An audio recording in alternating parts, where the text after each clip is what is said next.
Bienvenue à tous sur les chaînes parlementaires, c'est l'heure de Parlement Hebdo, 45 minutes pour faire le tour de l'actu politique parlementaire. Bonjour Katia. Bonjour Mickaël. Et cette semaine, dans l'actualité, la France réagit après l'assassinat d'Hervé Gourdel, l'otage français exécuté en Algérie. Drapeaux en berne, François Hollande demande l'union sacrée dans le pays. L'intervention des forces françaises en Irak commence à diviser, notamment à droite. Des voix s'élèvent également pour frapper en Syrie.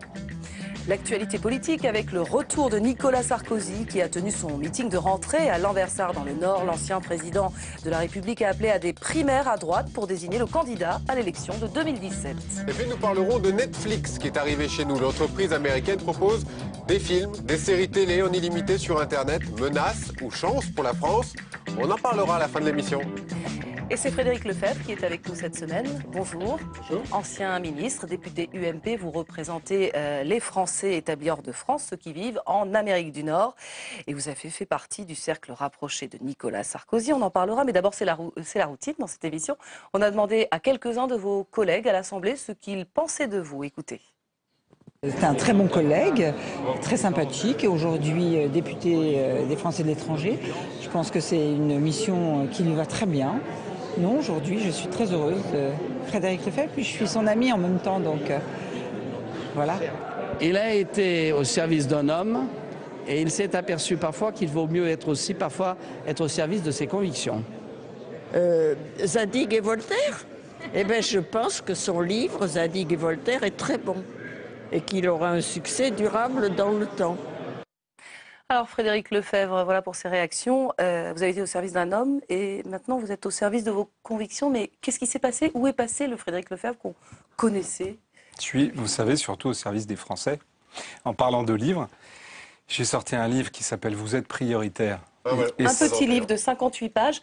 On signale un format original, un livre numérique, ça veut dire disponible par téléchargement et publié par un éditeur franco-américain. Mais c'est à ces Français que je m'adresse.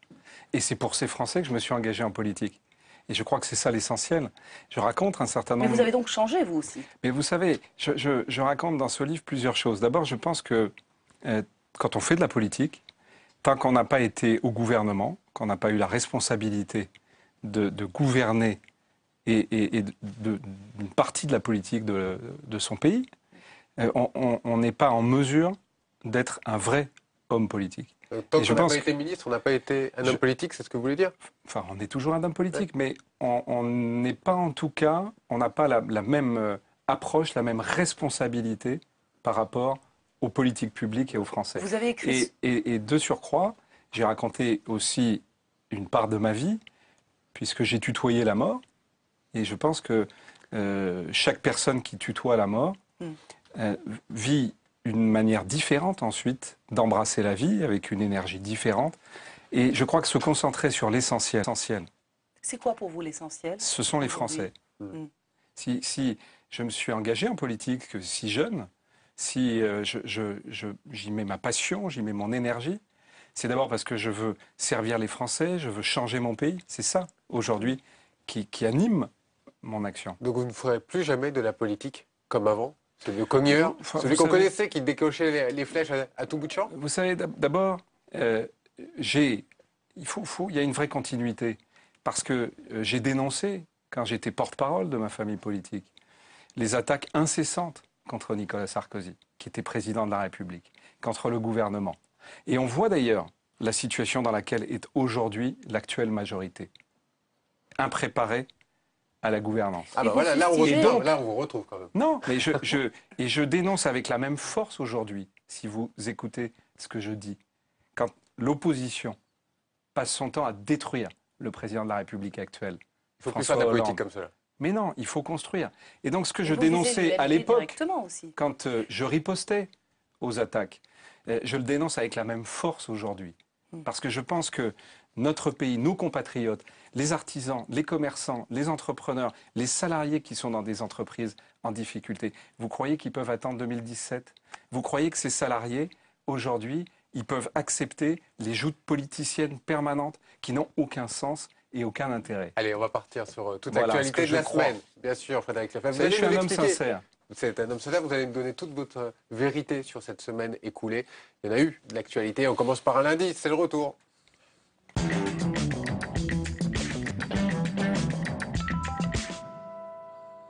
Un petit peu plus de 8 millions de téléspectateurs étaient devant leur écran pour regarder l'interview de Nicolas Sarkozy pendant à peu près 40 minutes. Pour autant, a-t-il convaincu les Français? On voit cela avec François Goulin. Nicolas Sarkozy a marqué son grand retour dimanche sur la scène médiatique. Candidat à la présidence de l'UMP en novembre, l'ex-président veut réformer le parti de fond en comble en seulement 3 mois. Je suis venu pour créer les conditions d'une alternative crédible qui rassemble des Français bien au-delà des clivages habituels, droite, gauche, centre, droite, écologistes, libéraux, qui n'ont plus aucun sens. Sur le plateau de France 2, l'ancien chef de l'État affirme également avoir honte de la politique menée par le gouvernement à l'égard de l'Allemagne. Quant à 2017, Nicolas Sarkozy s'est défendu d'y penser, lui qui sait que sur son chemin, il trouvera notamment François Fillon, candidat aux primaires en 2016, ainsi qu'Alain Juppé. Alain Juppé, je l'ai connu quand j'avais 20 ans. C'est un partenaire, c'est un ami, c'est un compagnon. C'est quelqu'un pour qui j'ai même de l'admiration. Et j'aurais besoin de lui. Nicolas Sarkozy fait mine de tendre la main à ses rivaux, mais cela ne fera pas dévier Alain Juppé, qui, à Bordeaux, plaidait une nouvelle fois pour des primaires communes à la droite et au centre. J'étais sensible aux paroles aimables qu'il a eues à mon égard. Nous avons tous besoin les uns des autres. Je pense que la droite et le centre doivent se rassembler pour redonner un espoir à la France. Et donc nous allons chacun à notre manière et avec notre style y contribuer.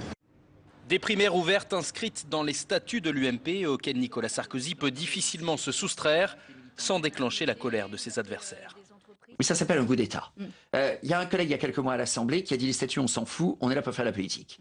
Eh bien, c'est à force de remarques de ce type qu'on se trouve dans les tourments que subit l'UMP aujourd'hui. Mon objectif, c'est de rendre aux militants de l'UMP l'honneur et le plaisir de militer. Nicolas Sarkozy a évité de répondre à cette question des primaires, mais pour ses rivaux politiques, il n'existe pas d'homme providentiel pour sauver l'UMP, mais des personnalités bien décidées à affirmer leurs idées. Changer, pas changer, vous allez peut-être me répondre d'une phrase. Moi, ce que je voudrais savoir, c'est quel Nicolas Sarkozy vous avez retrouvé? Celui de 2007, celui de 2012, celui de 2017, point d'interrogation? D'abord, Nicolas Sarkozy est Nicolas Sarkozy. Et évidemment, le fait de se retirer du pouvoir, se retirer de la politique pendant un temps, fait réfléchir, permet de prendre du recul. Vous savez, je défends, vous le savez, mon chiche au président de la République il y a quelques mois sur le pacte de responsabilité. Le vote que j'ai fait, accompli, c'est un acte en faveur du plan Valls. J'étais le seul député. Vous avez été assez critiqué pour ça, d'ailleurs. Je l'ai fait avec sincérité, pour les raisons que je vous ai expliquées tout à l'heure. Et donc, j'espère, nous espérons, nous sommes beaucoup de Français à espérer, que Nicolas Sarkozy a compris qu'il faut dépasser les clivages. Il l'a dit d'ailleurs à France 2. Et je vais vous dire pourquoi je l'espère du plus profond de moi-même. Parce que je crois qu'aujourd'hui, la facilité, c'est de choisir une droite musclée qui gagnera contre une gauche désorientée. Mais est-ce que la France gagnera? Est-ce qu'on sera en mesure de changer notre pays durablement, de l'adapter au monde d'aujourd'hui? Ce serait une erreur de reproduire la même stratégie qui va marcher, c'est ça que vous dites? Mais vous savez, je crois que, d'abord, si l'élection présidentielle a été perdue, c'est par définition qu'il y a eu des erreurs. Et je pense notamment que la politique, elle doit se faire de manière extrêmement équilibrée. Parce que nos compatriotes sont à la recherche d'équilibre. C'est quoi l'équilibre? C'est marcher sur ses deux jambes, ce qui n'a pas su faire en 2012? Mais deux jambes, une jambe droite qui était bodybuildée et une jambe gauche qui était atrophiée.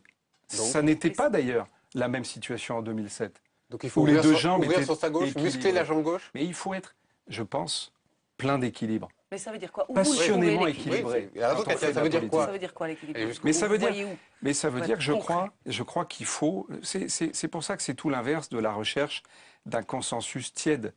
C'est au contraire, sur des valeurs, être extrêmement fort, les défendre, qui peuvent être des valeurs de droite et sur d'autres valeurs de générosité, être là aussi tout aussi fort. Et je crois que c'est ce qu'attendent nos compatriotes. Parce que Nicolas Sarkozy a dit quelque chose que je partage. Quand il dit qu'aujourd'hui, les partis politiques, les étiquettes politiques, les idéologies politiques sont élimées. Je le pense profondément. Avant de parler de l'idéologie, on y reviendra dans un instant. Juste une question comme ça. Nicolas Sarkozy a visiblement décidé de mettre en orbite la jeune garde, entre guillemets, les Gérald Darmanin, etc. Mais que deviennent, on a envie de vous demander, les anciens compagnons de route comme vous, qui ont fait toute la campagne, qui se sont investis? Vous savez, d'abord, je pense que c'est une formidable opportunité, une élection présidentielle, la préparation d'une élection présidentielle, pour faire naître de nouveaux visages. Et je vais même vous faire une confidence. Moi, quand je suis loin de notre pays, et que je regarde notre pays, et que je le compare à l'Italie, avec Renzi... Vous avez honte? Je n'ai pas honte, mais que je le compare avec laissez-moi vous exprimer ce que je veux vous exprimer. Avec Cameron ou avec le président Obama.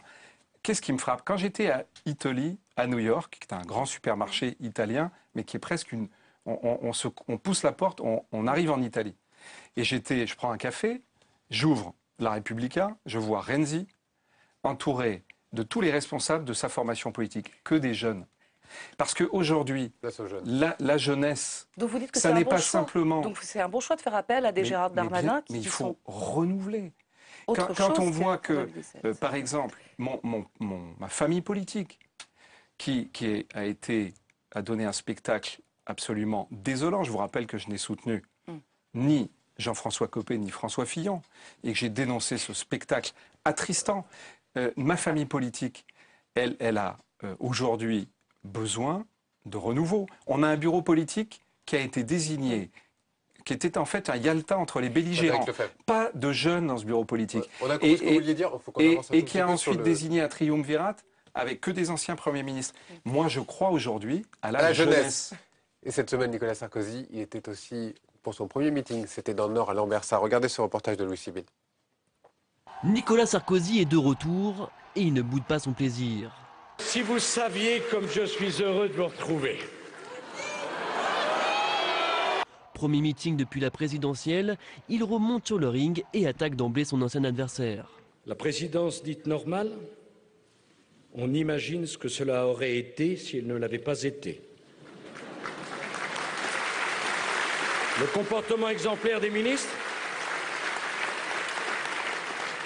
le président qui ne se mêlera pas de tout, la vie privée qui ne devra pas interférer avec la vie publique.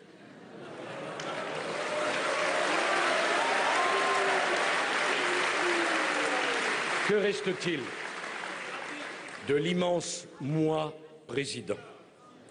Lui, président de l'UMP, il veut mettre fin à la crise de son parti politique. En reprenant les rênes, il promet qu'il assumera son leadership avec autorité. Si vous me choisissez comme président de notre famille politique, j'assumerai mes responsabilités. Je rassemblerai une équipe nouvelle. J'écouterai chacun, nous débattrons de façon approfondie. Aussi souvent qu'il le faudra, nous voterons. Et une fois la décision prise, je veillerai à ce qu'elle soit appliquée et respectée. Assistanat, immigration, monde de l'entreprise, l'ancien président a développé des thématiques propres à son camp. Mais il a aussi dévoilé quelques éléments de son futur programme, comme un référendum sur le RSA. Les Français devront donc être consultés et donner leur avis sur un principe simple. Pas de RSA ou d'allocation communale sans accepter en contrepartie l'exercice d'une activité au service de la collectivité. Pendant 55 minutes de discours, Nicolas Sarkozy n'a pas cité une seule fois l'UMP, préférant parler de famille politique. Dans le texte, il a tendu la main à ses adversaires, Fillon, Juppé et Le Maire, confirmant son attachement aux primaires. Mais clairement ce soir, il se présente comme déjà vainqueur des élections internes au parti. Alors, question simple, le retour en politique, est-ce que ça marche? C'est notre Zoom de la semaine.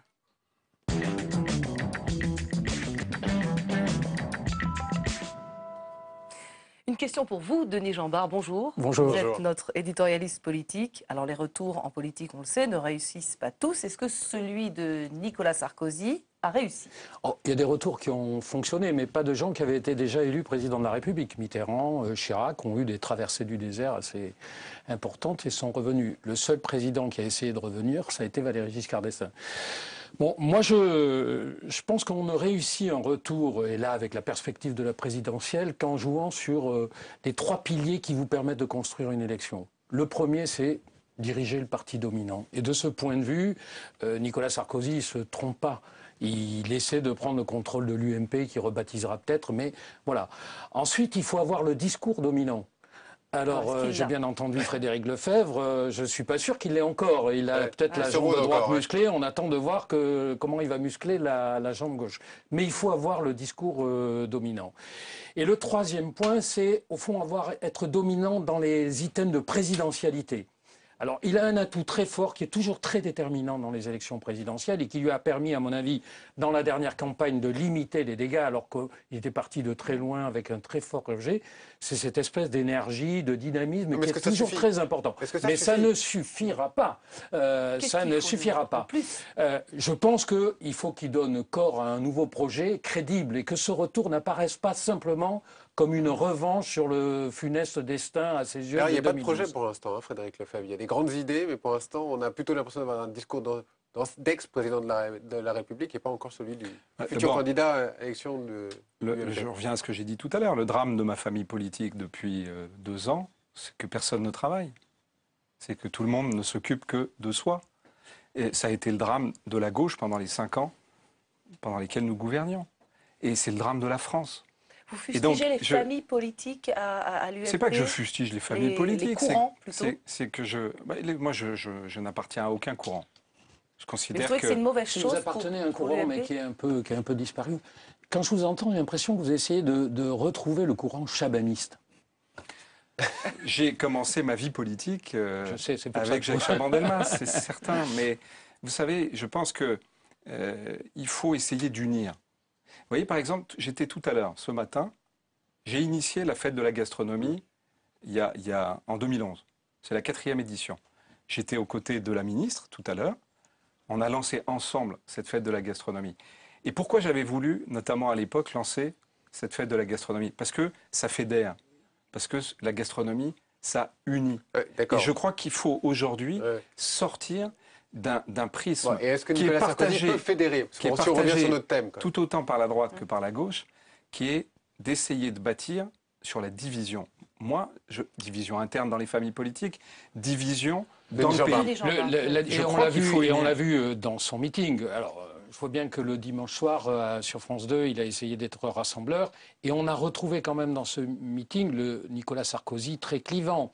Il a cette approche de la vie politique. Alors on peut comprendre que dans un premier temps, il a la nécessité de rassembler son camp pour gagner, ce qui serait à mon avis sans doute assez facile, la présidence de l'UMP. Mais la nature même de Nicolas Sarkozy est clivante. Oui, et en même temps, c'est Nicolas Sarkozy qui, par exemple, a fait l'ouverture. C'est Nicolas Sarkozy, et Dieu sait qu'aujourd'hui, on le voit, c'est important, qui a voulu créer le Conseil du culte musulman en France. C'est donc... c'est lui qui s'est battu pour abandonner la double peine. Tout ça, ça date de 2017. Et ça revient aujourd'hui. Je suis en train de vous dire que ce qui me paraît essentiel pour nos compatriotes, qui considèrent que droite, gauche, ça ne veut plus rien dire, que les hommes et les femmes politiques, avant tout, que ce soit Nicolas Sarkozy, que ce soit l'actuel président de la République, François Hollande, que ce soit chacun d'entre nous dans nos familles politiques, que nous devons nous concentrer sur l'essentiel qui est la France et les Français. Les Français souffrent.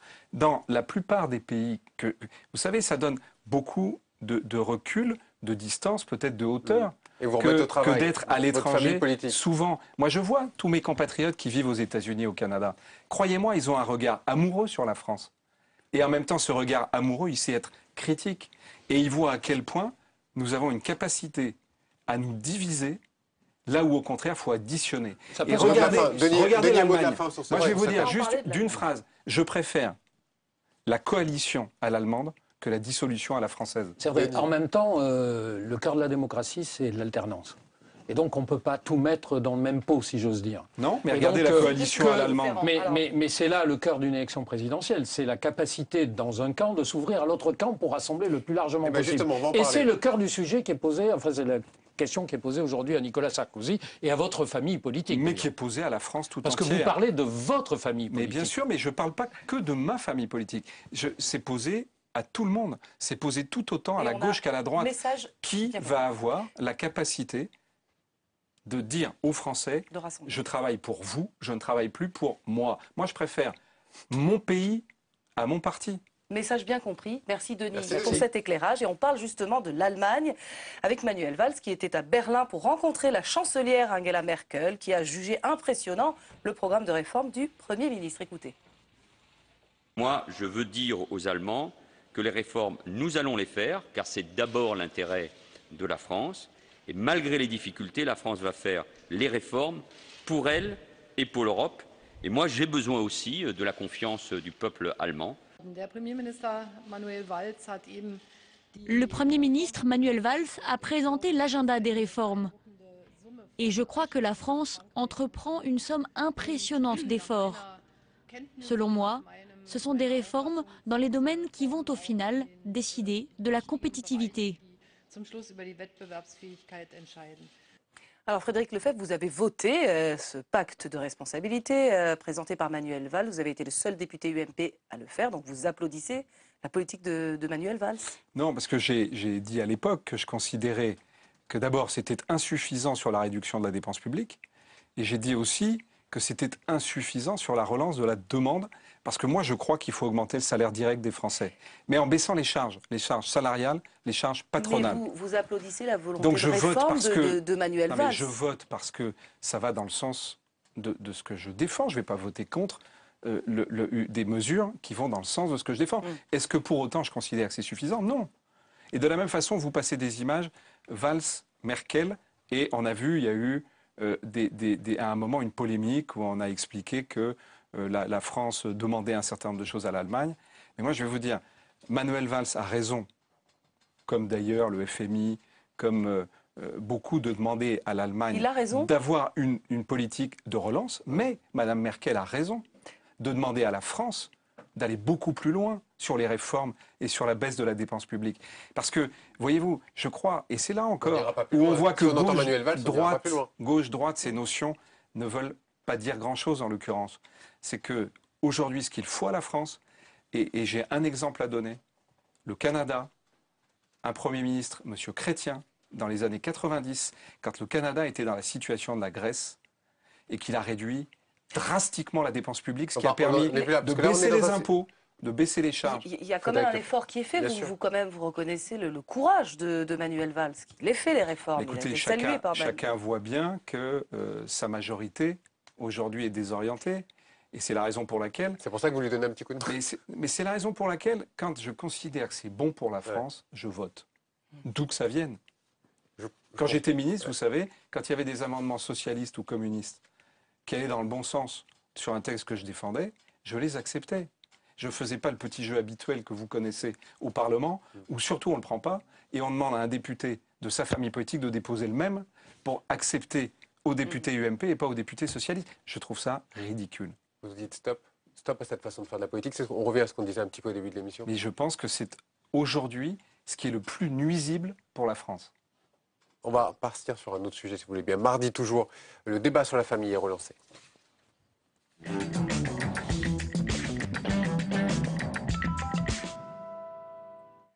Jusqu'à présent, les jugements rendus étaient contradictoires. Eh bien, la Cour de cassation s'est prononcée. Elle a autorisé l'adoption d'enfants nés à l'étranger d'une PMA. Explications et réactions avec Jean-Baptiste Daoulas. L'avis de la Cour de cassation met fin à une incertitude. Depuis la loi sur le mariage pour tous, les tribunaux français rendaient des avis contradictoires sur les demandes d'adoption d'enfants nés par PMA à l'étranger. Certains couples de femmes voyaient leurs demandes refusées. Mais l'avis de la Cour de cassation est clair. La PMA à l'étranger n'est pas un obstacle à l'adoption. La procréation médicalement assistée reste donc interdite aux couples de femmes dans les hôpitaux français, mais les PMA réalisées à l'étranger sont reconnues par le droit français. Une situation qui gêne également les partisans de la PMA pour les couples de femmes. Ils voulaient l'autoriser dès la loi sur le mariage pour tous, mais à l'époque, le gouvernement avait reculé face à la manif pour tous. Il faudra bien qu'un jour, le législateur se décide à avoir un petit peu de courage et à reconnaître que c'est stupide d'obliger des femmes à partir à l'étranger, en Belgique ou en Espagne pour une procréation médicalement assistée, parce qu'après nous savons que ça pose des problèmes juridiques qui concernent directement l'enfant. Mais le gouvernement n'est pas pressé de revenir sur le dossier de la PMA, d'autant que la Manif pour tous ne désarme pas, avec une nouvelle manifestation prévue le 5 octobre, contre la PMA, mais pas seulement. Nous savions qu'il y avait le Conseil d'État qui doit rendre prochainement un avis sur la circulaire Taubira. Il y a la rentrée scolaire avec la question du genre, etc. Donc il y avait tout un ensemble d'éléments, d'événements qui faisaient que c'était le moment de manifester. Les questions de société seront omniprésentes en 2017. Voilà les candidats de droite déjà sommés de se positionner sur l'abrogation de la loi Taubira. Alors les questions de société, notamment celle-ci, embarrassent, on le voit, votre famille politique, l'UMP, qui n'a pas une position claire sur le sujet. Nicolas Sarkozy ne s'est pas prononcé lors de son discours. Vous dites quoi? Quelle est votre position? Et notamment sur cette question de la PMA. Alors, avoir une position claire sur un sujet comme celui-là, c'est très compliqué. Moi, j'ai écrit dans mon premier livre, j'ai écrit un chapitre sur cette question, en partie. Et j'ai une position d'ailleurs assez originale, entre guillemets, dans ma famille politique, c'est que je crois à la nécessité, et j'ai défendu avec force l'idée de l'union civile. Je raconte d'ailleurs dans ce livre comment cette idée est venue et comment elle s'est construite. Et donc pas forcément le mariage pour tous. Et je pense que le mariage, et on l'a vu d'ailleurs, a profondément divisé la société française. Et j'étais certain que ça diviserait profondément. Je donnais même des témoignages d'ailleurs d'homosexuels qui me le disaient eux-mêmes en disant « si vous faites le mariage, vous allez créer chez ma propre mère un réflexe négatif ». Mais par contre, le paradoxe, c'est que je défendais ce qui souvent sert d'argument pour s'opposer au mariage. Je défendais l'adoption. Mais donc ça veut dire, à vous entendre, ça veut dire qu'il aurait fallu séparer les deux. C'est encore une fois très compliqué parce qu'on voit bien là, avec la décision de la Cour de cassation, avec la question PMA, adoption, tous ces sujets sont extrêmement complexes. Et est-ce que on ne prend pas le risque finalement de l'exploitation d'un certain nombre de femmes qui seront obligées de vendre leur corps ou de louer leur corps? Et donc il faut faire très attention à ces sujets. Mais je crois en tout cas, et c'est un bon exemple de faux débat, sur la question de l'adoption. À partir du moment où un célibataire peut adopter, par définition, un homosexuel peut adopter. Et donc c'est ridicule de s'affronter. Et encore une fois, vous allez à l'envers de votre parti politique. Oui. Et j'ai cette question très parce simple que qui revient, à qui on a posé à Nicolas Sarkozy. Frédéric Lefebvre. Cette question a été posée à tous les parlementaires et à Nicolas Sarkozy aussi. Si vous revenez au pouvoir, faut-il abroger ces lois?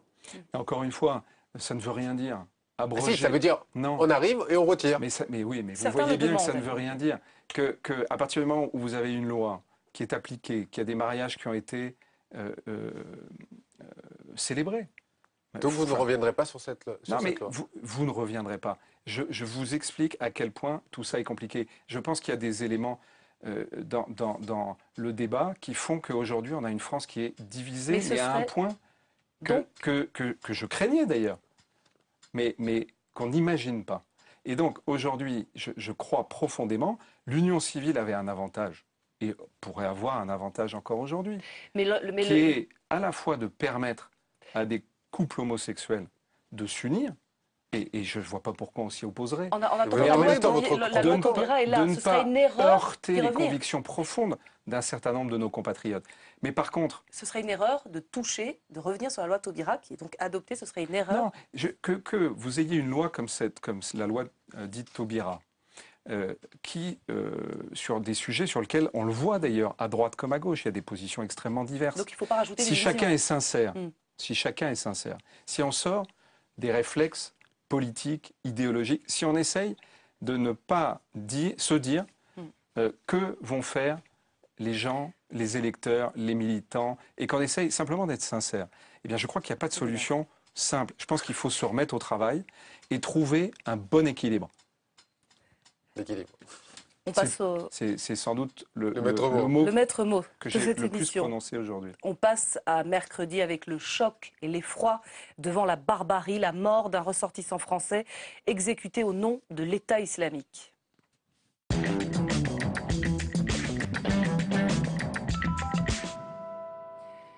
Il est 17h ce jour-là, la représentation nationale siège quand la nouvelle tombe en plein débat sur l'Irak. Hervé Gourdel, français de 55 ans, assassiné par ses ravisseurs qui disent agir en représailles aux raids aériens français. Thibault Le Floch.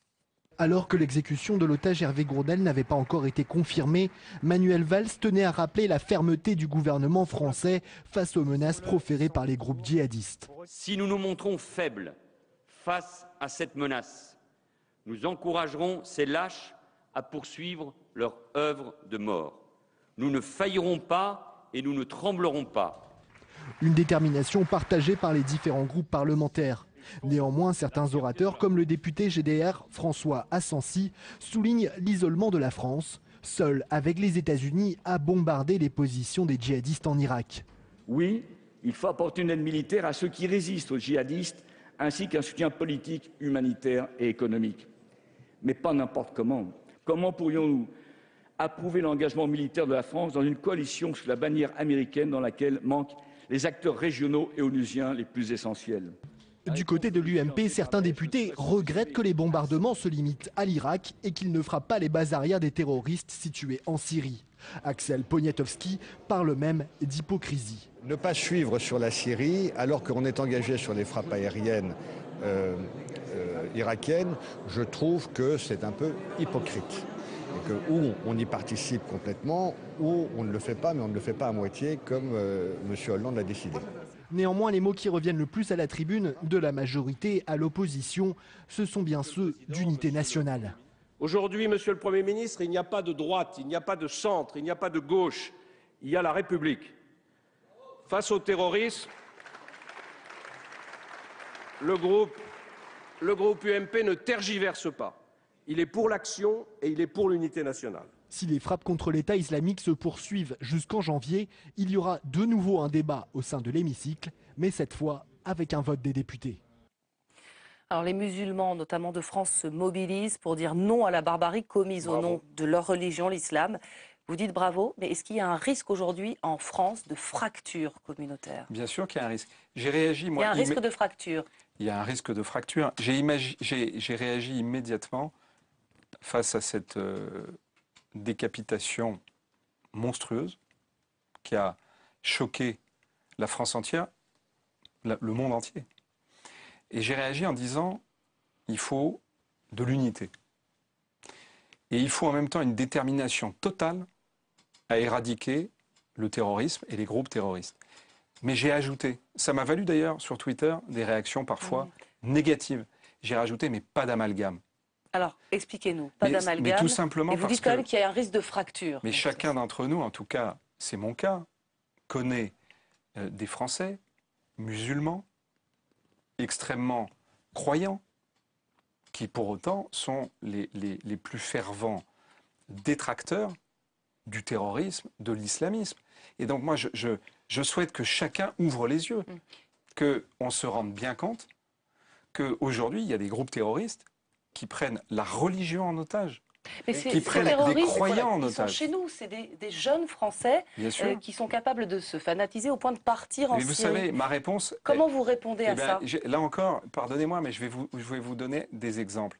Quand j'étais à Montréal il y a quelques mois, je rencontre des jeunes Français d'origine maghrébine qui venaient des quartiers nord de Marseille, du 93, qui sont fiers d'être Français, qui sont entrepreneurs et qui ont quitté la France parce que dans notre pays, il n'y avait pas d'espoir. Regardez par exemple comme il y a un débat que je trouve grotesque sur la fuite des cerveaux. Tous les jeunes partent, on entend ça tous les jours.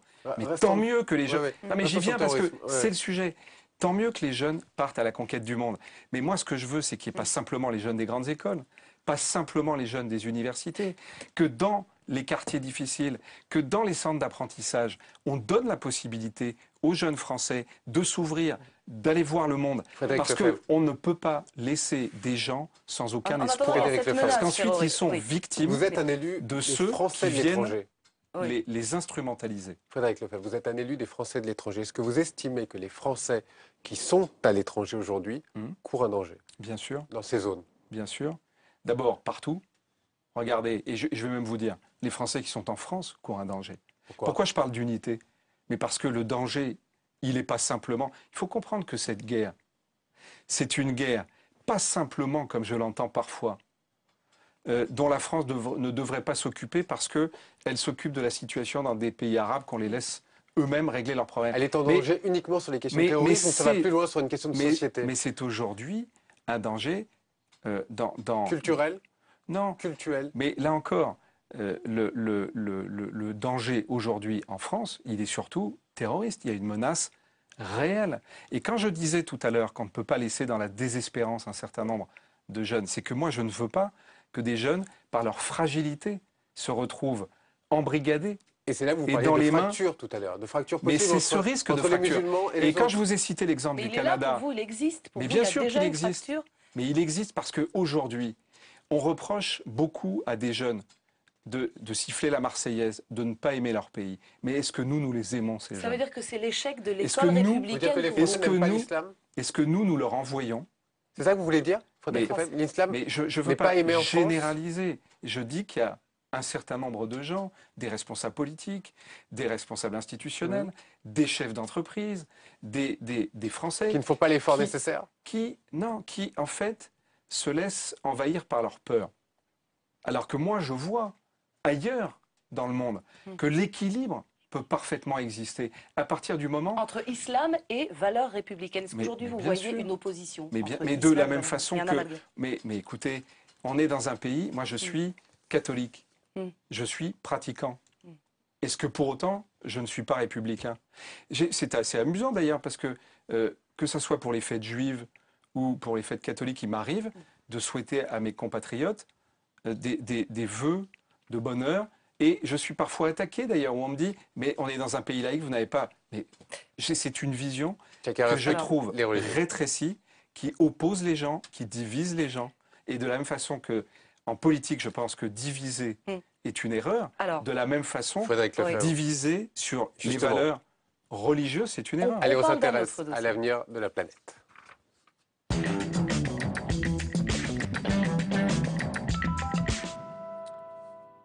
Il était attendu, il est enfin à l'ordre du jour à l'Assemblée nationale, c'est le projet de loi sur la transition énergétique. Il a été examiné à l'Assemblée, donc l'objectif, lutter contre le dérèglement climatique, mais aussi réduire la fracture énergétique et combattre le chômage par la croissance verte.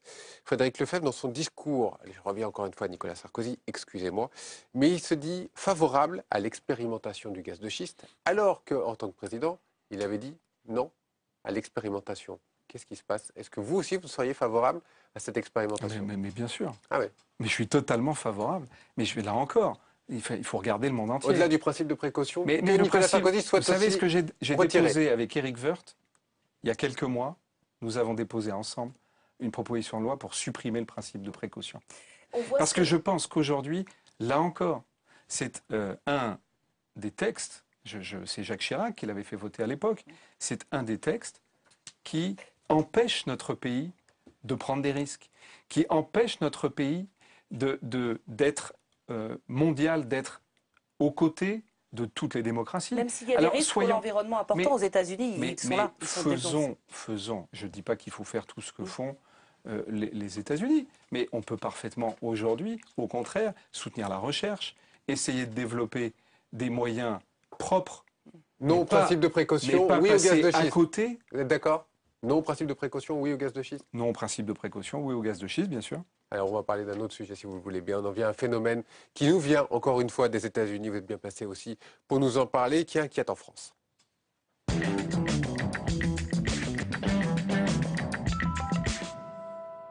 Le plus de l'hebdo s'intéresse cette semaine à Netflix. Netflix qui fait peur, c'est un service de vidéo à la demande par abonnement qui vient d'arriver en France.